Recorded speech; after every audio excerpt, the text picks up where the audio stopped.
வாழ்க வளமுடன். நமக்கு மேலே ஒரு சக்தி கண்டிப்பாக இருக்குது. கடவுள் இருக்கிறார் அப்படின்னு நான் நம்புகிறேன். நீங்களும் நம்பினா மேற்கொண்டு இந்த பதிவை நீங்கள் பார்க்கலாம். அதாவது ஜீசஸோ சிவாவோ அல்லாவோ ஏதோ ஒரு ரூபத்தில் யூனிவர்ஸில் நமக்கு கடவுள் இருக்கிறார். நான் 2 கதை சொல்கிறேன், கேளுங்களேன். முதல்ல ஒரு நாத்திகன் ஒருத்தன் இருந்தான். அவனுக்கு கடவுளையே பிடிக்காது. அதனால் அவனோட பையனுக்கு என்ன பேர் வச்சான்னா கடவுள் இல்லை அப்படின்னு ஒரு பேர் வச்சான். எல்லாரும் கடவுள் இல்லை கடவுள் இல்லைன்னு சொல்லி அந்த பையனை கூப்பிட சொன்னான். எல்லாரும் அப்படியே கூப்பிட்டுட்டு இருந்தாங்க. அந்த பையனுக்கு ஒரு 3-4 வயசாச்சு. அவனை ஸ்கூலில் கொண்டு போய் சேர்த்தான். ஸ்கூலில் கொண்டு போய் சேர்த்தின உடனே அந்த பையனும் ஸ்கூலில் நல்லா ஜாலியாக பேசிட்டு வச்சுட்டு இருந்தான். ஆசிரியர் வந்தார், அட்டெண்டன்ஸ் எடுத்தார். ஒருத்தர் பேரையா சொன்னார். கடவுள் இல்லை அப்படின்னு சொல்லிட்டு கூப்பிட்டார் அந்த பையன் பேரை. உடனே அவன் உள்ளே நையா அப்படின்னா. இதுதாங்க வாழ்க்கை. கடவுள் இருக்கிறார். நீங்கள் அதை கண்டிப்பாக நம்பணும். ஏன்னா இப்போ இந்த கதையிலே பாருங்களேன் எப்படி ஒரு ட்விஸ்ட் வந்ததுன்னு. அதுபோல் இன்னொரு கதை. ஒரு அப்பா அம்மா இருந்தாங்க. அவங்களுக்கு ஒரு பையன் இருந்தான். எல்லோரும் ரொம்ப அன்பாக இருப்பாங்க. அவங்க பாட்டி வீட்டுக்கு ட்ரெயினில் போவாங்க.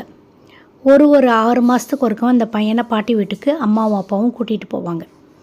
அப்போ அந்த பையனும் ஜாலியாக அவங்க அம்மா அப்பா கூட பாட்டி ஊருக்கு போவான்.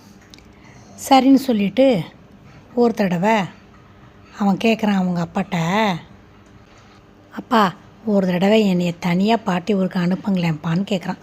உங்கள் அப்பா சொல்கிறாரு, வேணாண்டா, உனக்கு ஒரு 8 வயசு தான் ஆறுது, அதனால் நீ தனியாக போனேன்னா பயந்துப்ப, வானாங்கிறான். இல்லைப்பா நான் போகணும்ப்பான்றான். அவங்க அப்பாவும் சரிடா நான் அனுப்பிச்சி வைக்கிறேன்னு சொல்லிட்டு ட்ரெயினில் டிக்கெட் எடுக்கிறாரு. எடுத்துகிட்டு அவன் போகும்போது அவன் சட்டையில் ஒரு தாளம் அடித்து வைக்கிறார். உனக்கு எப்போ பாதுகாப்பு இல்லை அப்படிங்கிற உணர்வு வருதோ அப்போ இந்த தாளை எடுத்து நீ பாரு அப்படின்னு சொல்கிறார். சரிப்பா அப்படின்னு சொல்லிட்டு அவனும் டடா பாபாயின்னு சொல்லிட்டு கிளம்பி போயிடுறான். பாட்டிக்கு அச்சு முறுக்கெல்லாம் எடுத்துகிட்டு போகிறான். ட்ரெயினில் போய் உட்காரான். முதல்ல பார்த்தா அவனுக்கு ஒரே ஜாலி. சைடில் அந்த விண்டோ சீட்டில் போய் உட்காரணும். அப்படியே ட்ரெயின் மூவ் ஆகுது. அங்கெல்லாம் மரம் போகுது, அது போகுது இது போகுது, அப்படியே பார்த்துட்ருக்கான். அவனுக்கு அவ்வளோ ஒரு என்ஜாய்மெண்ட்டாக இருக்குது. ஒரு 2-3 ஸ்டாப்பு போகிறது. போன உடனேயும் அப்படி திரும்பி பார்க்குறான். ஒரு ஆள் இவனையே பார்த்துட்ருக்காரு. கொஞ்சம் பயம் வருது. அப்புறம் அந்த சைடு பார்த்தா இன்னொரு தாத்தா கேட்குறாரு, என்னப்பா உன் கூட யார் வந்திருக்கா? அவனுக்கு கொஞ்சம் பயம் வந்துடுது.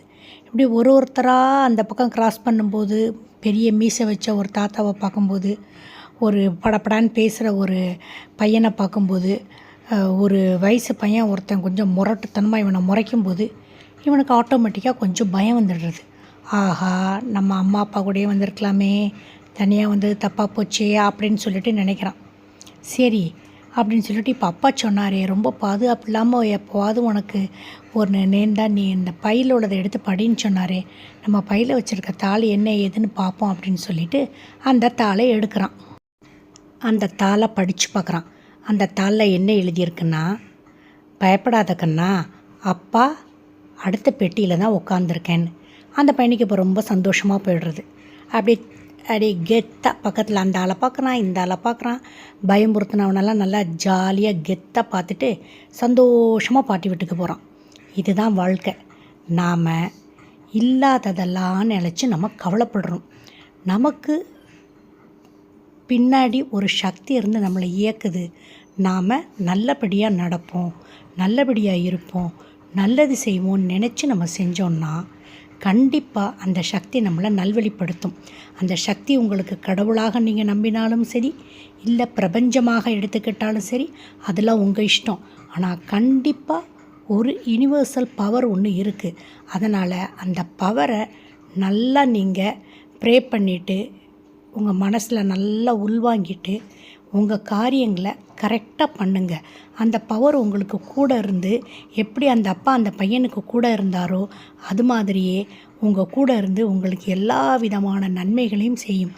அடுத்து ஒரு சூப்பரான பதிவில் உங்களை நான் சந்திக்கிறேன். அது வரைக்கும் காத்துக்கிட்டுருங்க. டாடா பாய்.